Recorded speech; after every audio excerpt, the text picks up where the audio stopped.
This time at KEMSA. Now, procurement irregularities witnessed at the Kenya Medical Supplies Authority continue to baffle the nation, with more details emerging of how companies that were barely 1 month by the time the first case of coronavirus was reported in Kenya ended up taking tenders worth hundreds of millions.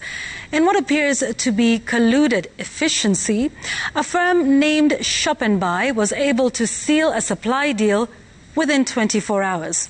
The lack of guidelines to govern the direct procurement was disguised as a response to an emergency. Sam Gituko reports.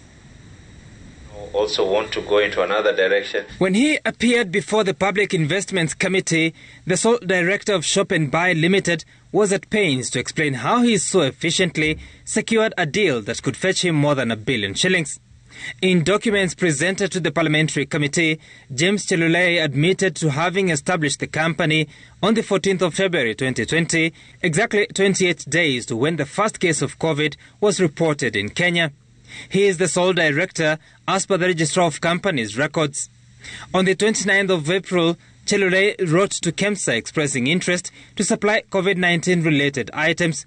In the letter seen by Citizen TV, Chelulei writes, quote, "Our company is engaged with supply of items to support the COVID-19 pandemic in the country.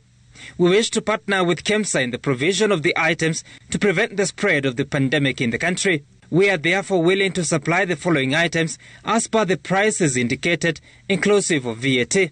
Chelulei gives details that he could supply 100,000 full PPE kits, each valued at 9,500 shillings, that could cost KEMSA 950 million shillings. He also offers to supply 100,000 KN95 masks at the price of 800 shillings each, that would bring him a further 80 million shillings. In total, that would be a deal of 1,030 million shillings. The letter was received by the KEMSA CEO's office the same day. We did not do this. As Yvonne Q, the following day, KEMSA CEO John Manjari wrote to Chelulei saying, quote, "The government of Kenya, in preparedness to respond to coronavirus threat in the country, has identified your organization on a strategic partnership to supply KEMSA." Manjari asking Chelulei to supply the quantities for the mentioned commodities to KEMSA Embakasi warehouse on or before Wednesday 20th May 2020 in response to the emergency, and that the procurement process would commence thereafter. There was no mention of the price to be followed. Despite the letter indicating that the commitment would be cancelled should the firm fail to honour the timelines, a day to the deadline, Chelulei wrote to KEMSA regretting delay occasioned by flight challenges and clearance hiccups on some of the items. He was asking for an extension. His letter was stamped received by KEMSA the same day. A day after, KEMSA wrote to Shop and Buy rescheduling the timelines. The letter had no acknowledgement of Chelulei's request, but went ahead to issue new timelines of staggered delivery between 5th of June and 10th of July. Chelulei presented delivery notes that all the goods offered had been supplied on time. According to Chelulei, he is yet to be paid for the deliveries. Even during delivery, still they were not checked. We even don't know whether he delivered these things or he delivered the air. Members of Parliament stand by the efficiency and special cooperation Chelulei's firm had received, convinced he was the face of powerful persons doing business with KEMSA. I've been a member of the Public Investment Committee in the previous Parliament. I've been a chair of Public Investment Committee in this Parliament, and I can assure you it's the first time I've seen anything like this.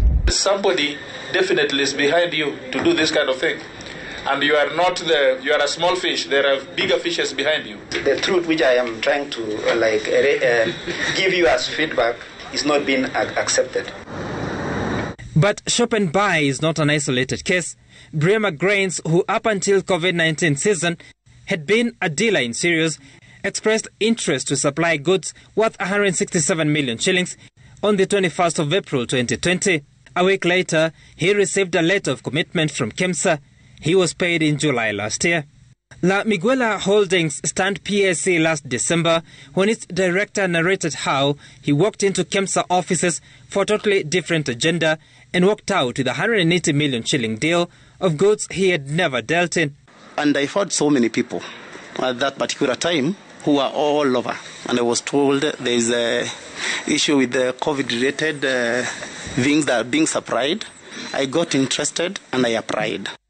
In her special audit report, Auditor General Nancy Gathungu indicted KEMSA for irregular procurement procedures. The auditor faulted KEMSA for engaging firms that were under 1 year with no experience supplying goods such as those needed for the containment of COVID-19. That KEMSA had done no budgeting or planning for the procurement, while the direct procurement mode was used in disguise of urgency. Most of the goods procured then were delivered months after the first case of COVID, while a sizable amount of stock was still stuck at KEMSA warehouses by late last year. The testimony is at Parliament, now giving credence to the auditor's findings. Sam Gitoko, Citizen TV, Nairobi.